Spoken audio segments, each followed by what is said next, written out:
Well, now it officially feels like fall, a little cooler temps outside, and I have a combine in the shop. What's not to feel like fall, right? All right, well, last night we had something kind of interesting happen. When we were kind of going through the combines before fall, we knew the Concave had a lot of wear in it, but we also, like so many farmers have said before us, hey, maybe we can get through this year with it, right? Fingers crossed. If you see that big chunk of metal laying on the floor, well, it is very safe to assume that we did not make it through fall this year. So yesterday we found out some parts were breaking apart. When we got it all started, we noticed that you couldn't adjust the concave up against the cylinder. And so we got looking around, found some shiny metal from some thrust cracks, started digging a little more, and then we just realized, yep, gotta go to the shop. Gotta go to the shop. The good news is we do have a parts combine. I'm gonna go check out the concave in the parts combine. We're hoping that's in good shape. So hopefully later today we're going back together with it. But let's just say last night there was a lot of people involved and it went really good, but it was a lot of work. But hey, we get to explain how a combine works now. Heck yeah.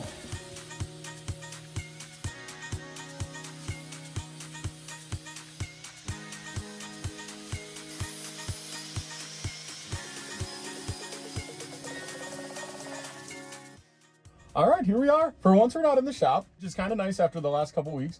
Yeah. We're actually driving around, checking fields out. We got kind of the first real rain we've got in probably 6 weeks. Mm-hmm. Got somewhere around an inch to inch and, not quite inch and a quarter, but somewhere in there. We got another flashlight, or little shot today, which was a little unexpected. Driving around, but what we all want to know, after last week's video and all the drama, what we really want to know is if the combine got put back together and how long it took, because you were hoping like a good day from where you were at when we ended last week. What were you thinking for a time frame? Am I being overly optimistic? But you were thinking like a day or two, and you were hoping to have it back together and back in the field. Do you ever have those projects in life that you're like just grateful it didn't increase your alcohol consumption? Yeah, that was one of them. There was times it got a little rough. So where we left off, we had this major combine failure. We had this concave break, and it ties into about a 4-day, I don't know what you want to call it, race escapade. Well, race against the clock, right? Because the weather was holding. It was beautiful. It was perfect harvest weather. But at some point it has to give, right? That was the fears. We wanted to make the most out of that window. Then we have this massive breakdown. Real quick, a really easy way to kind of explain what this actually is or what actually happened. When you're driving across the field with a combine, it doesn't matter if you have the corn head on or the soybean head on. All of that crop is coming into the head, and then if you see here, it's going up this gathering chain. And then if you see in the video here what's spinning, that's actually what's called the cylinder. We have these shields removed on a different machine because we were testing some things out, but it kind of gives you a rough idea of everything that's moving and spinning. Now, where you see this cylinder going around here, right underneath that is basically kind of like a U-shaped plate that comes up. It can go either up or down. Good enough. It's what they call the concave. You adjust the concave either up or down depending on what you're combining. So if it's corn or soybeans, and they're relatively close, but you have a little gauge on the side of the combine, that's one of the many adjustments that's on this machine. As the crop's coming in, you're watching some of your different gauges, you're looking over at your cylinder, and you're also then doing a visual inspection of your grain tank, and then also what's behind you. If you're putting too much crop on the ground, or if there's too many kernels or bean seeds on the ground, you're gonna start making adjustments. Do you know what's funny? I have rode in the combine with Dad for hours. I could not even count how many hours I have ridden passenger in a combine. I never knew all the things that he was monitoring and paying attention to while we were driving. And it makes a difference. I will tell you, it makes a difference. Obviously, if you put the crop on the ground, that's not a good thing. You want to keep as much as you can. Okay. But then sometimes there's a term called too tight. You can have the machine too tight, and then you're getting too much trash into the clean grain hopper, and then the elevator will dock you. Okay. A lot of times if you're close, they'll give you some little helpful hints like, hey, clean it up a little bit. Yeah, we know, Okay. But so that's what this all does. So when this broke, again, going back to this perfect, beautiful time frame window that we had, it was just the wrong time for all of it. Last week, when we found that it had broke, we actually got it apart and got it all dismantled that night of, which made it huge. And then me and you filmed. And then after we got done filming, I literally grabbed my service truck. I went down to the parts combine and started removing lines and hoses and bolts and nuts. We're about to go round 2. So right here we have our parts combine, and first step is we got to get that feeder house off. So it's the only downside. Sometimes when you have parts machines around, it's nice. Sometimes it's not though, because you still got to get the parts off. So we got to do the work twice over. All right, I'm gonna get busy. We got to pull a bunch of hoses and lines and bolts out, but I'm at least gonna get this process started. We'll see how far we get.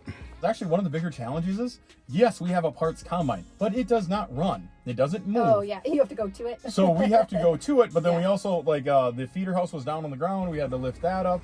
We get that up. We eventually got to take it off. And so taking all of that off a machine that doesn't run just adds another step to the crazy.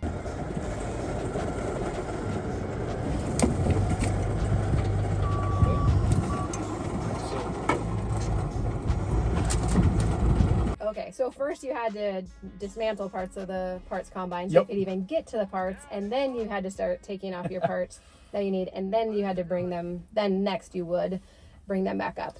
And so again, though, you've never done a project like this. Nope. You're very fortunate to have Rich around who is experienced with this, so he was helping.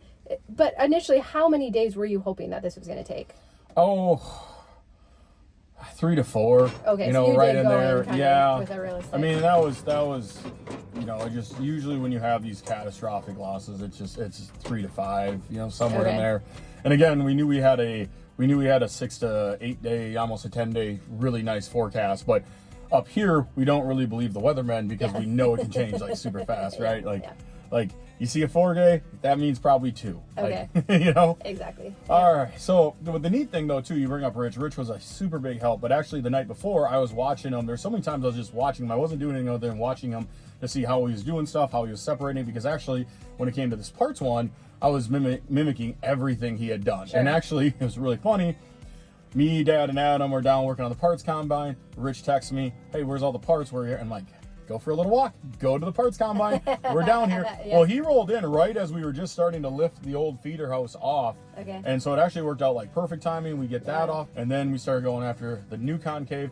Pretty soon we get that out.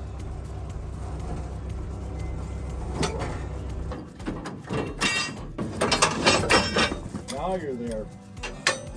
It was actually kind of helpful. Like the night before, we had just pulled one, so it's kind of fresh in your brain. Yeah, no, I bet. Yeah, And this parts combine was this was one you used to run, but then no, this one we bought 2021. We had a very catastrophic breakdown. We had a combine destroy all 5 straw walkers, and the straw walker bearing went out of the straw walker crank and took those out. And then that was such a big project that we decided, hey, let's put this off to the side. Let's go buy a different combine. So that's when we bought combine number 2, or Duke, which had plenty of nightmare problems with that combine.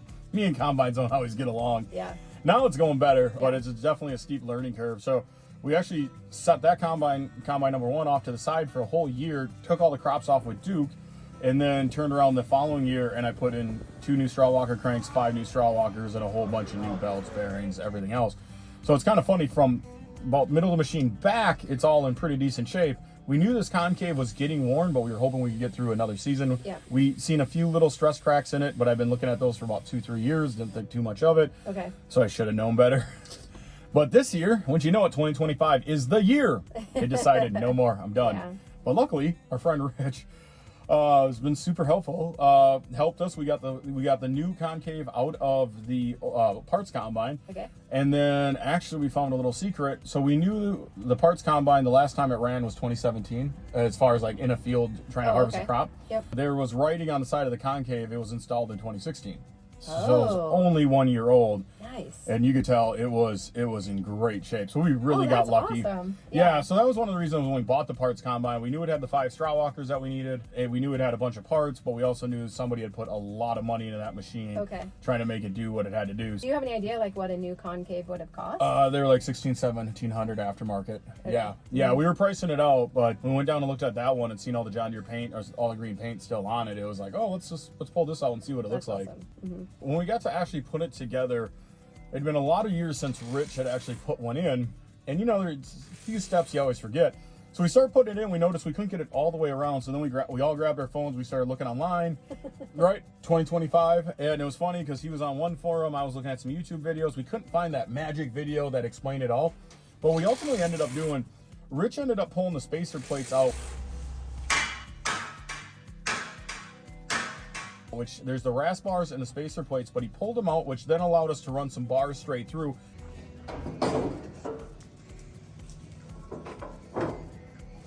And and then we were able to put a block of wood down on the lower augers and kind of just roll it in. And it actually worked out really, really well. Trying to take a couple 100-pound chunk of metal and get it all to line up. Going in was actually really, really easy. The more time-consuming thing was trying to get all of the bolts and all of the shafts and everything to line up. If there's one spot that that was way more time-consuming than everything else, it was that. That was the one that's like, holy crap, doesn't anything want to line up? And it was all close.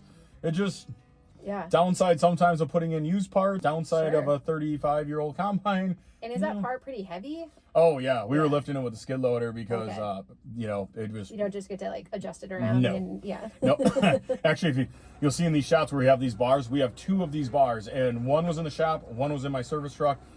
Believe it or not, if you're ever going to do this, buy these bars because they're adjustable with the adjustable heads, and it makes life so much easier. But yeah, that was probably the main setback, was just trying to get it all to line up, because that didn't quite go perfect, but we definitely got it. You know, just one of those things where you look back at a project and go, where did all the time go? Trying to line all those bolts up. It's like, holy crap. And you can't really estimate that ahead of time, can you? No. What you usually find, if you go to John Deere or a dealership on a project like this, they usually have an estimated time, and they're usually pretty close. Sure. But, you know, as farmers, we're like, oh, we can do it faster. Well, sometimes you can't. Yeah. Sometimes you can't.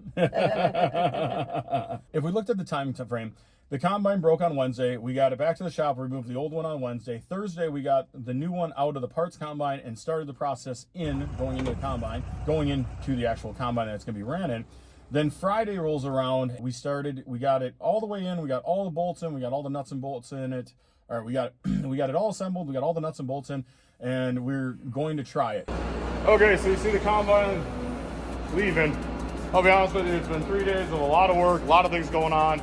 This is kind of intertwining with one of our biggest spreading projects. We're trying to do this all at the same time. But man, seeing that leave today, seeing that drive out of the shop, it's a nice feeling. Now we're just hoping it runs good. But we actually ran into a new problem that we didn't realize. We take it outside, we're all excited. I mean, we really were. Yeah. But then the new problem shows up. So behind this big cylinder that's spinning, the concave, is the straw walkers, and those are moving back and forth. And this is actually where you've seen me. Yeah. All right, I just came down to the shop to bring Eric some iced coffee. I don't think he's going to be able to drink it right now, though. I could hear him. I couldn't see him.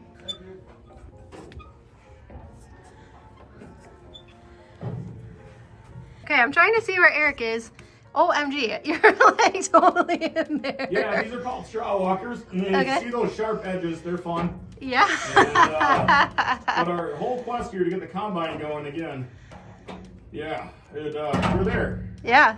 So, I don't know. So you have it put back together, you're just having something not quite right? Yeah, it looks like when the old concave broke, it did some damage farther up on what they call the straw walkers. That's what these are. Okay. And we just got to tweak some metal back, and it was catching, it was kind of hung up, but we think we got that all figured out. So we're hoping we got it here in about 10 minutes. It's just, any farmer that's watched this and knows where I'm at in the combine, they're like, oh, that sucks. Yeah. What were you saying? Some days it makes you want to update the resume? Oh, absolutely. Today is definitely one of those days you want to update the resume, see what's out there. Do you know people actually get paid days off called paid vacation? Like, what's that like? That's awesome. We fire it all up, it takes off, and all of a sudden we got alarms coming on that our straw walkers aren't moving. And it's like, oh, you got to be kidding me. They're all sharp. Straw walkers are never fun. Okay. But I'm crawling up there. I got to see what's blocking this or what is it caught on. And that's when you came down and you're like, oh, I'm so glad I'm not a farmer. So glad I'm not Eric today, that's for sure. Yep. But we eventually found out when the concave tore loose, it actually must have jammed some metal someplace, but it bent these like rubber mats that are supposed to keep the dust down. So we removed that. Lo and behold, straw walkers take off. We're good. But then we got a new problem. All of a sudden we notice a noise coming from the rear of the combine, and here we have a flare chopper knife that is hitting, and it wasn't hitting before. We couldn't quite figure that out, but we took it apart. Sure enough, broken bushing, but we're looking at all of them. They're all worn out. So actually later that night, me and Adam put all new knives in, and it's just like, come on. That's how it always is, though, these projects, right? You're like, how far do we go with it? Oh, man. We're in here. Do we do this thing, too? And yeah. So that took all of Friday night. Saturday morning, we finally got it up to the field, put the head on it, and it was funny because I'm like, okay, this should run good, but like out of all these things that we've had go not totally perfect, yeah, like what's gonna be next? Now for the nerve-wracking part. We got her out of the shop, we got everything working, we finally got the straw walkers working the way they should. It's the next day, now we're gonna throw a head on and test in the field. So it's bittersweet. I think everything will run good, but you always wonder, what did we miss? Actually, my friend Rich was texting me this morning. He took off for vacation this weekend, and he was already texting me like, hey, have you got in the field yet? No, we had a heavy dew, but now we are. Like I said, it's that time frame where it's a little nerve-wracking, but hopefully it goes well. All right, so I was saying earlier that this was always the nerve-wracking part. Would you agree? Yeah, definitely. Is there a reason you wanted me to drive it, not you? Very much so. I think we're good. All right, here we go. So we yeah. put the head I mean, on. are you in your head when you're like, okay, we're gonna test it? Are you thinking it's like 50-50 whether it's gonna be good to go or not, or do you think it's higher? I would like, love to say it's higher, but sometimes it's just this is the way it goes. Like Right. this with the flare chopper knife, it's like, what the heck? This was just working perfectly, Right, and right. you know. So I don't know. Like I just know it's like just Like, seems where's like your optimism at when you're out in the test driving it? Like, is it kind of mid? I'll or go just- 50-50 on Okay. that. Yeah, Yeah. just oh man, it just one of those things. I just Mm-hmm. But we finally get the head on. I asked Sam, like, you want to drive? And he's like, nope. And I'm like, oh. All right, here we go. Here we go. Nice. So Rich couldn't be there on Saturday, so me and Adam were driving around the field. We were in some tough beans, but it actually went pretty dang good. So we actually went the whole entire day, no problems, no breakdowns, and Wow. yeah, it very, very nice feeling, but just exhausted. Yeah.